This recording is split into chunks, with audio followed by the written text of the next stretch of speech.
Уважаемые коллеги, я приветствую вас из города Эребру, Швеция. Меня зовут Виктор Рева, и сегодня мы записываем подкаст, посвященный эндоваскулярным методам лечения травм. Темы и технологии, которые сегодня очень известны, популярны во всем мире и используются для спасения самых тяжелых пострадавших, в том числе с нестабильной гемодинамикой.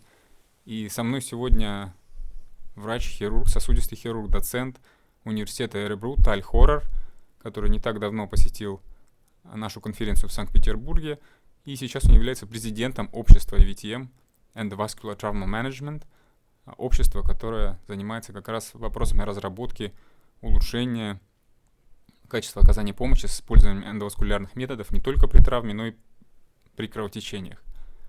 And so today we are going to speak about endovascular method to treatment trauma and bleeding management, and with me is the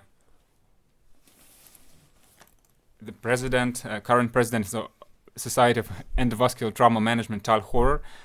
So could you please tell us a little bit about the history of EVTM, how it all come to real practice, and how it all started?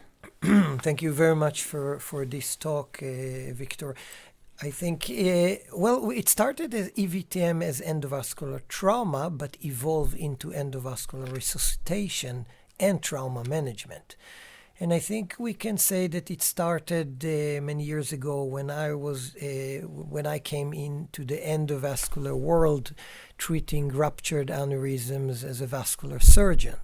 So I've been working around 10-15 years with these issues, and the interest came with the use of balloon and other methods to stop bleeding, and I'm also very interested in the physiology behind it. So this is how it started, mainly the ruptured aneurysms and then the unstable patients, and then evolved with the help of great colleagues like yourself and other people that wanted to help and do something new and help save patients. Another issue was not only to save the patient, to do it in minimal invasive methods and to decrease morbidity. I myself did quite a lot of trauma, and a lot of times you open a lot of cavities and you also do damage. So this minimal invasive method might help save the patient with less big opening and big surgery, but it does not replace surgery.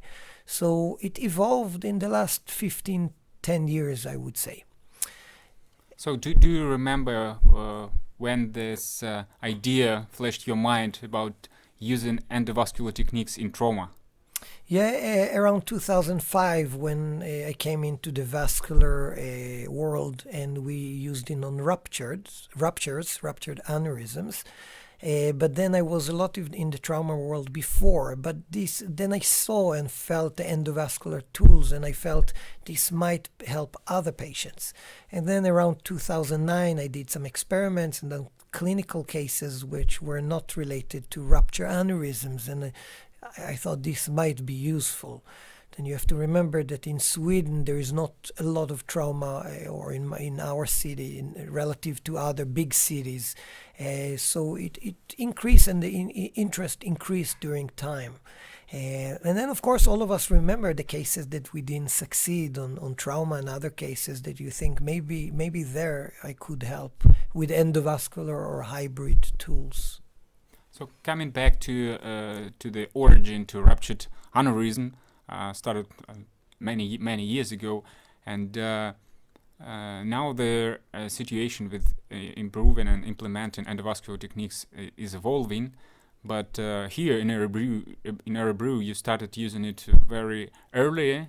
And what are the main options to treat ruptured aneurysm? Do you use open procedures or only endovascular? And how do you think it's evolving, and what are optimal ways for treatment? In our centers, we believe that if you can't treat them with endovascular methods, then they will die. So we do all the methods, all the ruptures with endovascular techniques. And it depends.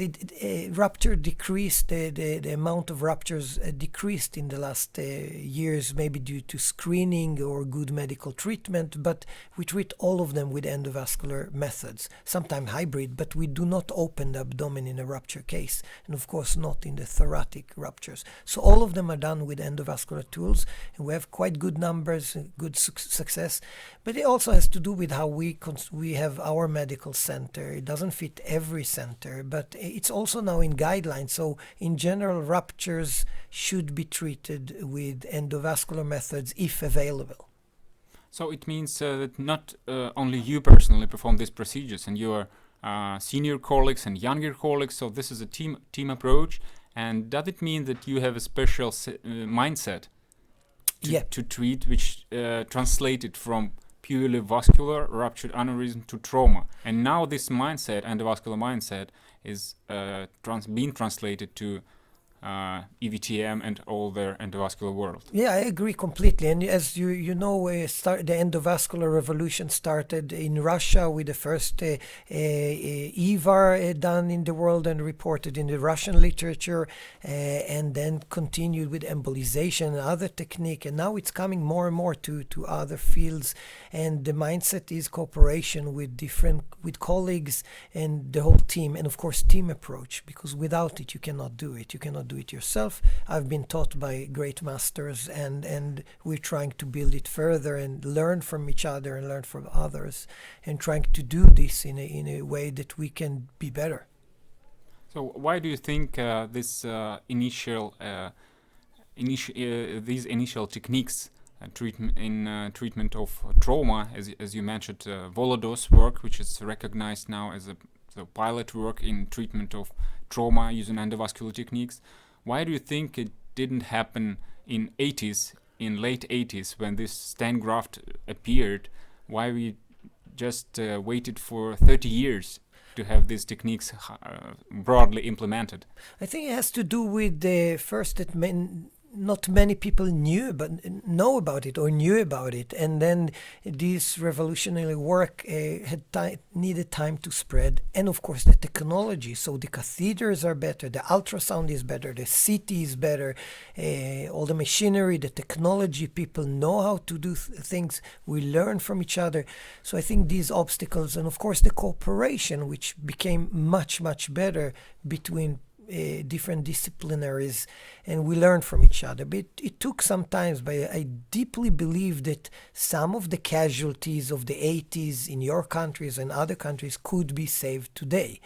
We don't know, but we have different methods today that can prevent death and decrease morbidity and increase survival that could not be used. Let's take, for example, the CT in your center 10 years ago. It's not the same CT as today.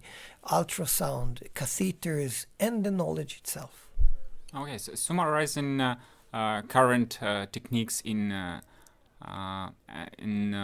treatment trauma using endovascular techniques, what kind of procedures are the basis for trauma surgeons, for general surgeons they need to know?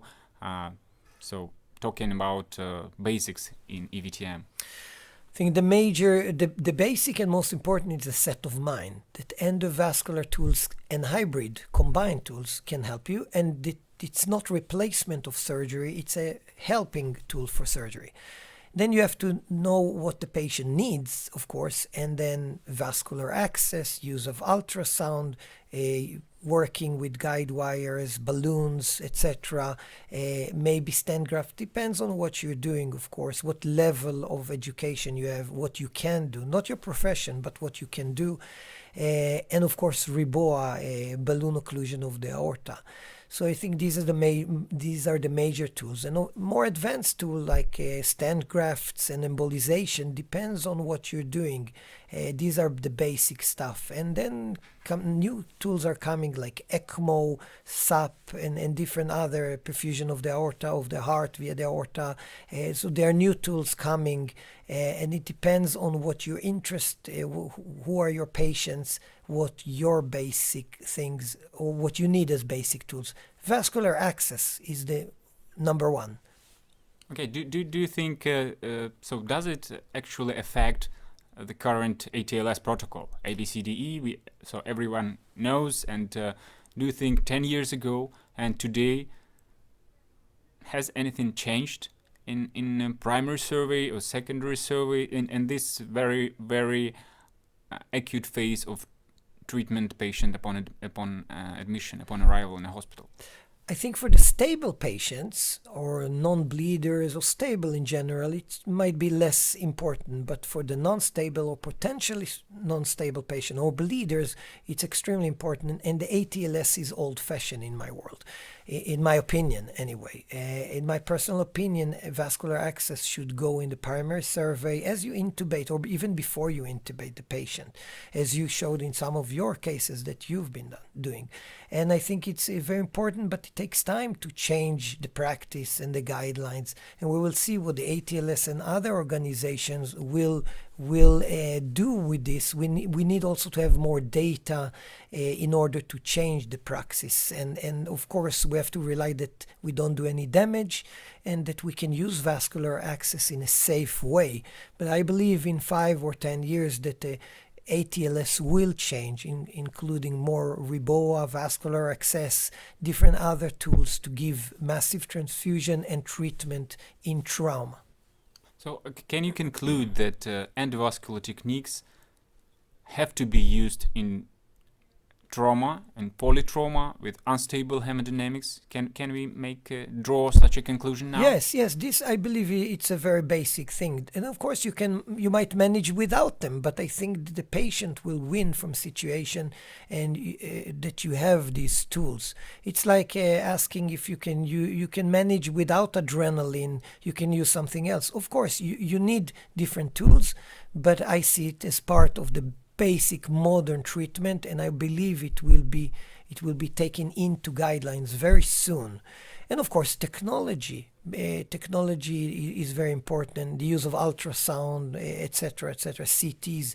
I think it's a revolution. It's a paradigm shift within trauma and resuscitation.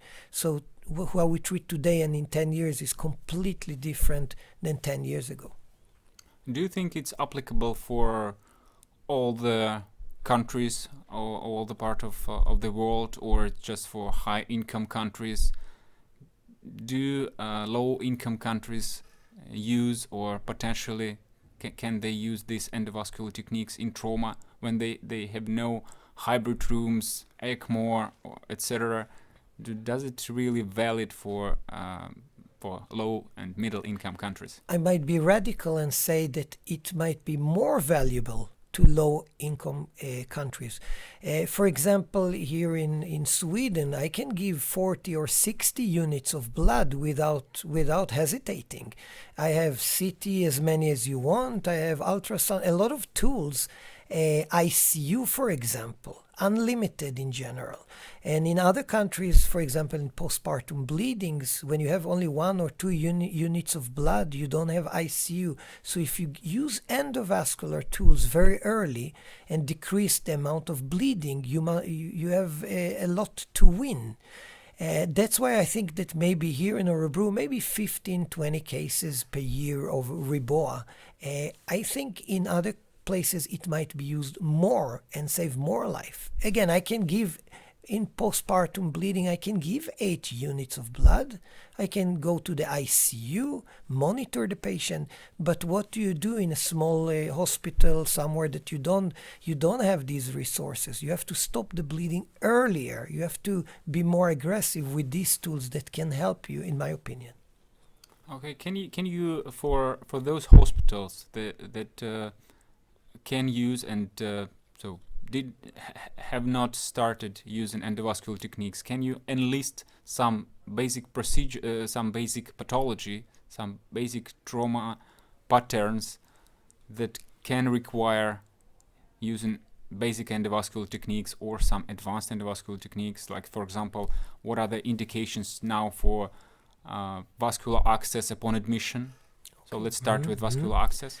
I think that the patient, for example, pelvic bleeders are typical. Pelvic bleeders that you want to stabilize unstable vascular access and rebois is very interesting. And I think the evidence is coming about the use of rebois in these patients. This might be life-saving. You can do a quite simple surgery and endovascular embolization. Rebois, of course, before stabilize the patient without losing a lot of blood, without need for long ICU and huge resources. So this is one of the patients group that I believe might win from this. So bleeders, pelvic bleeders is one example, hollow organs also, but pelvics are quite common, I think, in most of the places, traffic accidents, jumpers. So this is one example.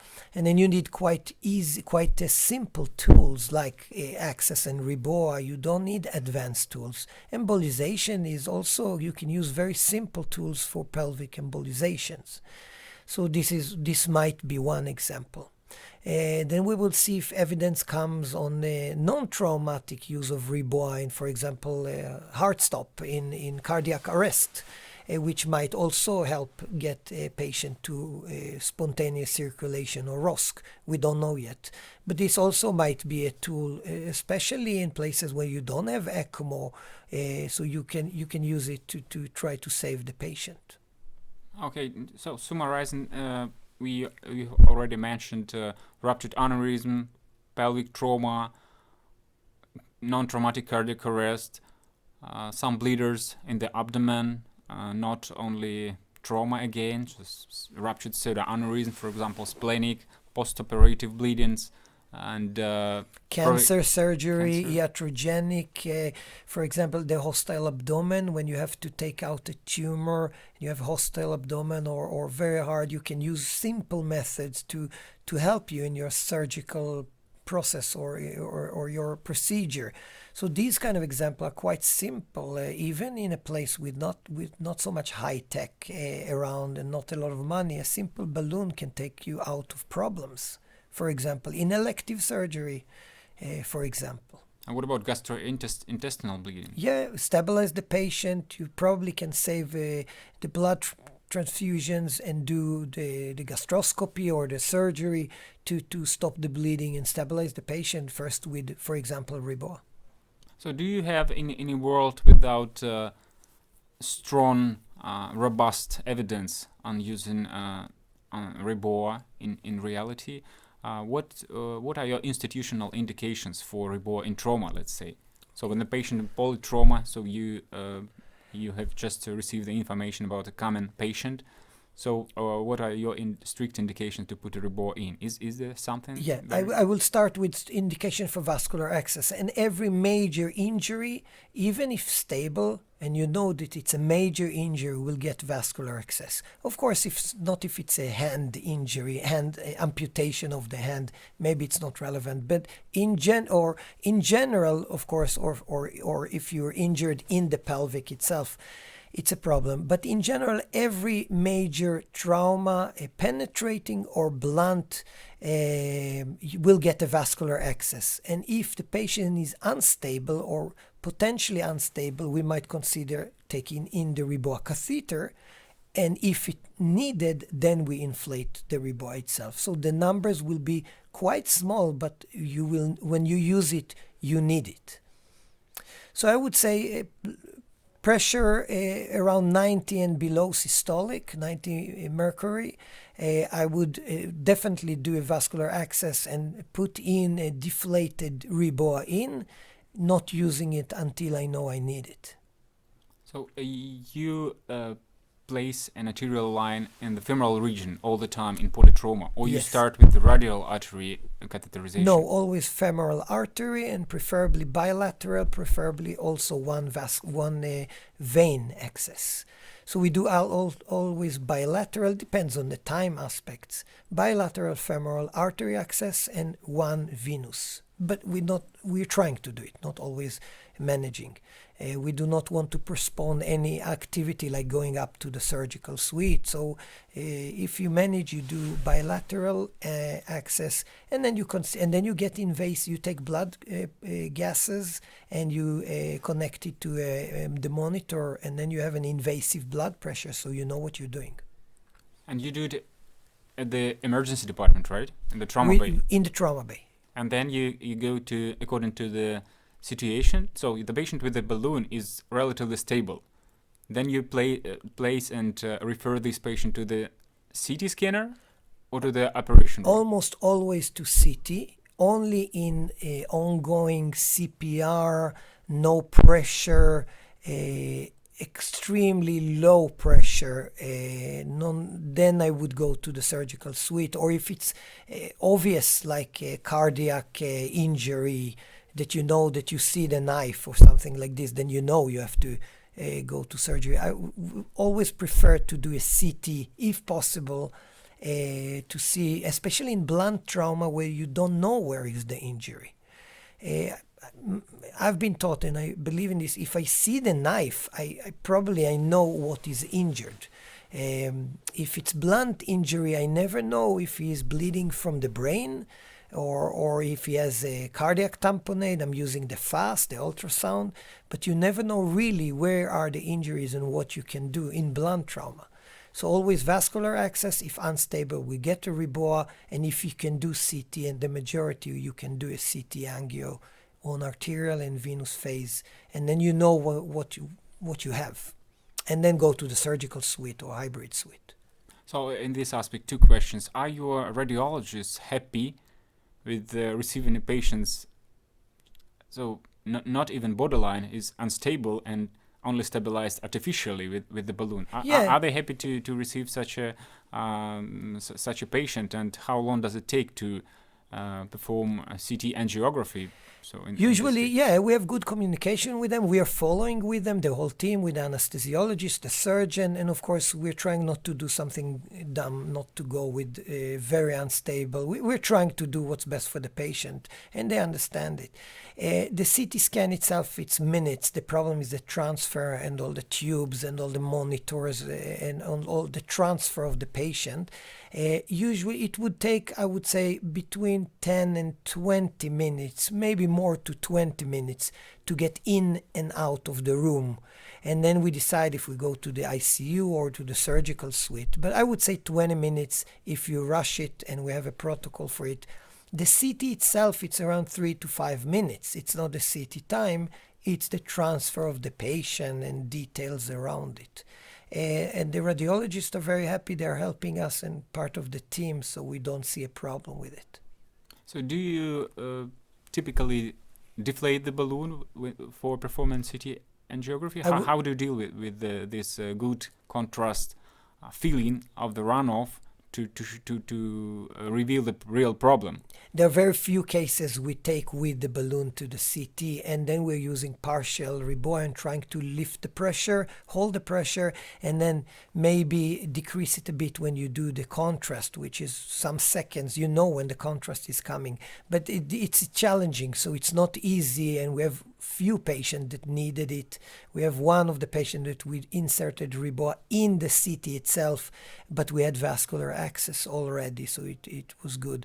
But in general, you have to deflate a bit RIBOA or do partial RIBOA to see the contrast passing. And it's technically demanding, but if you're there and the team works together, it's not that complicated. So in your reality, who performs the procedure, the vascular access and then RIBOA in, for example, the patient is admitted at night? You are a vascular surgeon, but you are not all the time here in a hospital. Who performs and who is allowed to perform vascular access, femoral line, and then RIBOA? In our center, it's the vascular on call, and we're all trained in this. And we come within 10, 12 minutes, sometimes before. So it's not a major problem, and we decided that it should be like this, but maybe the anesthesiologist, we have some cases the anesthesiologist did, We have acute care doctors, we have surgeons, but it depends on, I think it depends on what you're interested in. And at the moment, it's the vascular surgeon, and you're activated in the trauma activation. I'm also I'm trauma on call, and then at times it's a problem because I'm doing the trauma, but I need more hands also to do the access and the rebois. Either I call someone or I manage myself, but it's an issue. One of the last cases I had, it was a horrible trauma, blunt trauma, and I had to manage the case and double access rebois and thoracotomy and laparotomy and open cardiac massage and the whole kit, and I was generally alone. And this is not a good situation, of course. So we try to cooperate and get people to help, but the access and the rebois is done by vascular surgeons. Okay, we realized that the rebois is a bridging procedure. It's a temporary control, and we need to know what to do further. What's the next step? And in your reality, did you have any cases when you proceeded with the endovascular hemorrhage control options? So you didn't open the patient at all. However, in the past, you would open the patient because there is an active bleeding. And now in this reality, you can just miss open procedures. Or you prefer hybrid procedures or endovascular. So could you share? Mm-hmm. In a non-trauma patient, this is very obvious, like the ruptures. We don't open them at all. It's only endovascular procedures. In gastrointestinal bleeding, we have some cases in trauma like spleen, liver trauma that we did not need to open, pelvic bleedings that we didn't need to open. So we have quite a bunch, not a lot, but we have a number of patients that we avoided big surgery. And maybe the best case was recently, half a year ago, with a child that had a blunt trauma, and we did not do thoracotomy. He came while ongoing CPR, 15 minutes, and we could save him with rebois and then laparotomy and damage control surgery, and he came dead. And he managed to do the whole procedure with 7 minutes, rebois, massive transfusion, good surgery, and the patient is at home and well. So I think we have these cases, but of course they are not huge volumes. It's around 15-20 cases per year we use this technique. And of course EVTM embolization, ruptures added to this. So it's interesting, and it's quite a volume, but in trauma it's not huge volumes. It's, as I said, around 15 cases per year, maybe, between 10 and 20. In our hospital, around 200,000 people in the city. Okay, from today's lecture, we've heard a lot about organizing a pre-hospital system for a rebois insertion in the field or en route. And so at least in the UK, in London, HEMS, London Helicopter Emergency Medical System, and Norwegian Emergency Medical System, they implemented already, and they put the balloons in the zone 1 and zone 3 for saving patients in traumatic and non-traumatic cardiac arrest and severe trauma, polytrauma, and pelvic fractures. So will you be happy if you will receive patients with the balloon already placed and inflated in zone 1, for example, 15 minutes after balloon inflation? So will it change your approach to this patient? Is it okay for you, or you would leave some place for your aggressive? So just to avoid this pre-hospital activity, to leave you a chance to manipulate and at least 10 to 15 minutes to think, because we realize that their time frame is limited, so our time is limited for balloon occlusion. So I wouldn't be afraid if it will be used in the correct patients. Of course, that's the issue. And if you can transfer a patient and use these methods pre-hospital and use it correct on the correct patient, then it will be great, and then I will manage the rest, and we will try to work with the patients. In our city, I'm not sure it will happen because it's not that big city and the distances are not that big. But in the right patient, and we will see if it will be used more in cardiac arrest, then I think it would be very beneficial if it works.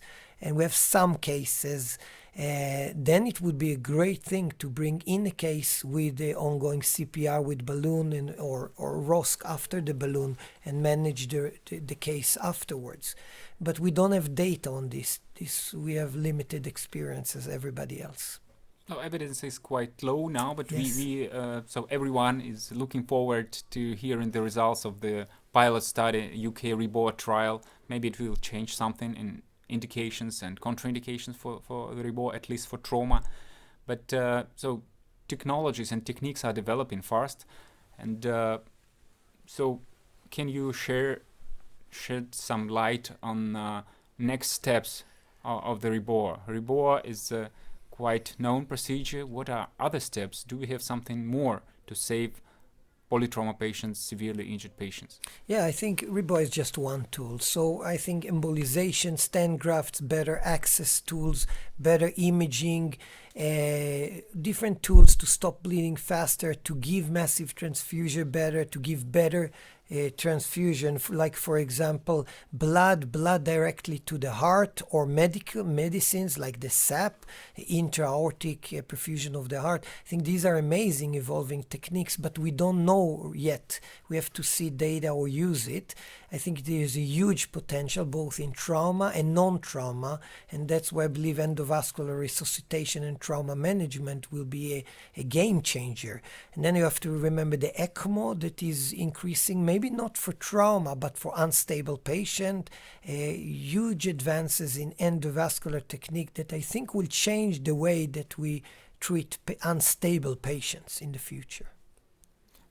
Well, you are so very up-to-date expert in the field of EVTM. Could you summarize in just 3 brief sentences what has happened in the field of trauma, as our podcast is devoted to trauma? So just 3 main points have changed during these 10 years, 15 years in the field of trauma.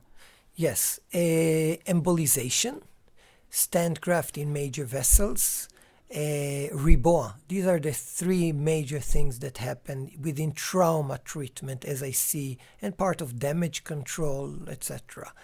And out of it, other things came up like the EVTM Society, the collaboration, the research, advanced technique and technologies that accompany this process.